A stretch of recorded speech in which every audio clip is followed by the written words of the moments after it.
আমাদের সকলে এলাকায় কিছু আঙ্কেল থাকে, যখন আমরা এলাকাতে গ্রামের বাড়িতে বেড়াতে যাই তখন ওরা অনেক কিছু কোশ্চেন করে যে বাবা কোথায় আছো, কি করো, কিসে জব করো, হ্যাঁ বিসিএস দিছো বা ভালো কোথায় জব করতেছো, ব্যাংকে জয়েন করছো, ভালো কোনো কিছু করতেছো কিনা এগুলো বলে। যখন আমরা বলি যে না টুকটাক ব্যবসা বাণিজ্য করতেছি বা টিচারি করতেছি, টিউশনি করতেছি, এগুলো বললে ও এগুলো করে কি হবে বাবা, এগুলো করে কি লাইফ চলবে, এটা রিয়েক্ট করে বা বাজে একটা আহ, ইয়া করে আর কি, মোশন করে। তো যখন আমরা বলি আঙ্কেল আপনার ছেলেটার কি অবস্থা বা আপনার ছেলে কি করে না করে, হ্যাঁ তখন বললো বাবারে ওকে তো আমরা মানুষ করতে পারি নাই, অনেক টাকা ওর পিছনে ব্যয় করছি, ওর জন্য খরচ করছি, অনেক স্বপ্ন ছিল বিদেশ যাবে, বিদেশে পড়ালেখা করাবো, বড় অফিসার হবে বা বড় সরকারি কর্মকর্তা হবে, কিন্তু কিছুই হলো না। এখন আঙ্কেলের, আমার কথা হলো আঙ্কেলের ব্যাপারে আঙ্কেল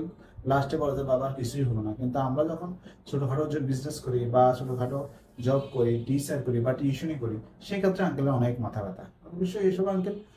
সবার এলাকাতে আছে, আপনার এলাকায় আছে, আমাদের এলাকায় আছে।